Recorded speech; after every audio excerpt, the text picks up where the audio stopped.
Well, we're back in the studio, folks, and now we have Christine VandenDries with us, who's going to tell us a little bit about home health or home care, because she's going to actually include all aspects of home care that we have here in Green Spring. And welcome, Christine. Good morning. It's a pleasure to have you. Thank you. And you've been on this show before, I think. I have, a few times. Good. Just a few. So, what are we going to talk about on home care today? What is home care? So home care is one kind of umbrella term for two departments on campus, home health and home support. Yeah. They kind of united those departments under me, the home care administrator, and Lois Calloway, our home care assistant administrator. So she and I together work to manage the business, financial, and sometimes clinical aspects of both home health and home support. Yeah.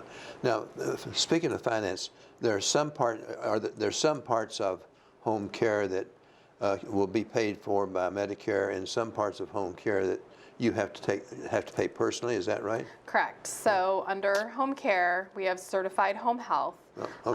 Certified home health is a Medicare certified agency. So we are paid by Medicare.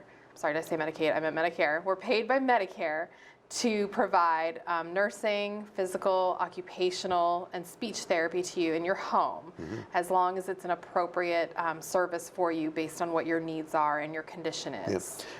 Yeah. And then that includes both nurses and aides? Nurses and therapists, and we do have home health aides. Yeah. Their scope of practice is a little bit different under home health because Medicare is paying for that service. There are very specific rules about what they are and are not allowed to do and how long it's supposed to take. So under home health, an aide is practicing under the guidance of a clinician like a nurse or a physical or occupational therapist.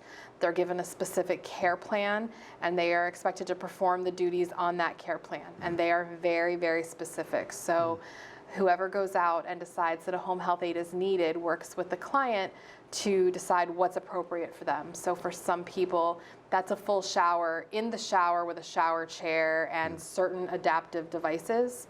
For other people, it might be a quick sponge bath at the sink. Whatever's on that piece of paper is what the aide has to complete. And who provides that piece of paper? The nurse or occupational therapist usually, because they're the ones evaluating what's appropriate for the resident.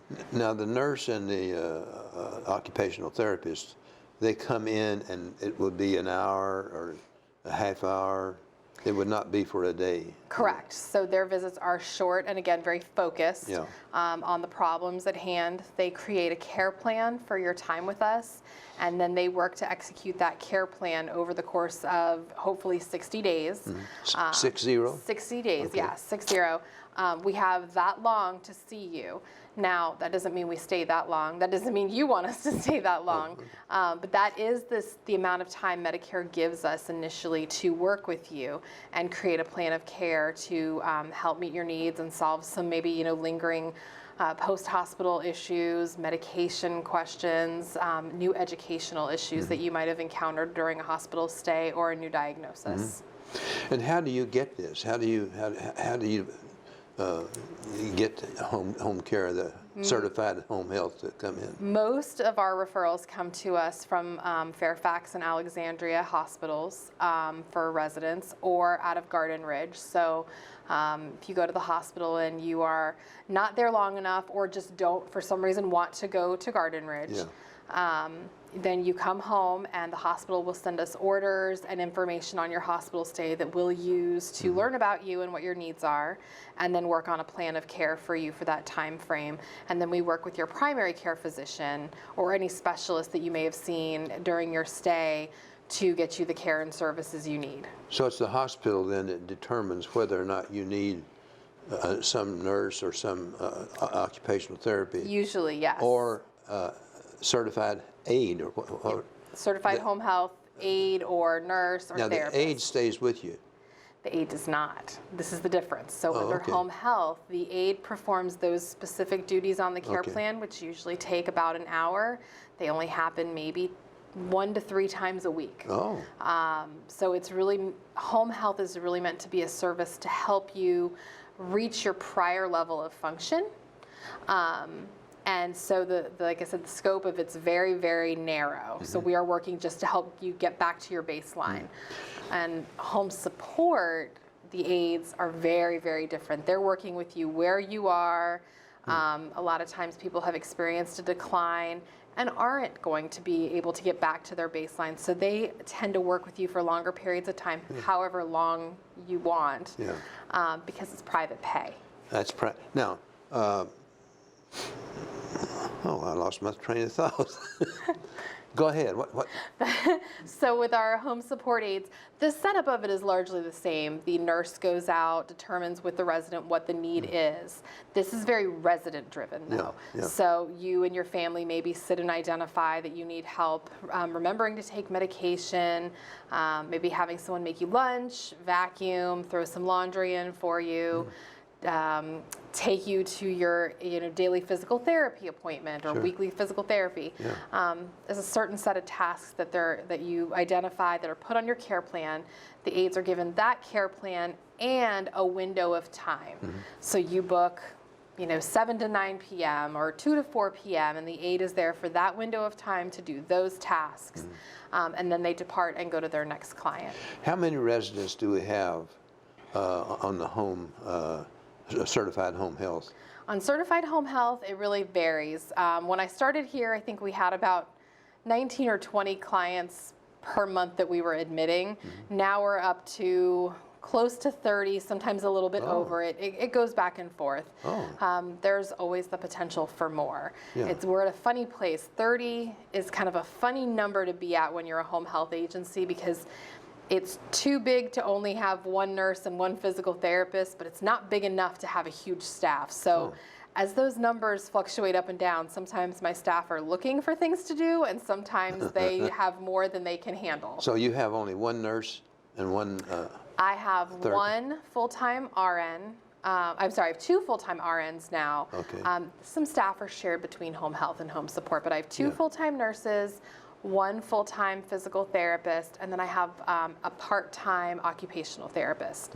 The rest of my staff are what we consider as needed or flex staff, and sometimes they work just in home health. Some of them work in home health and outpatient and Garden Ridge, and they're also shared between home health and home support if they're nurses. So they're more or less on call then? Somewhat, yeah. We tend to have some regular hours for them right now, just because it's a little bit busier.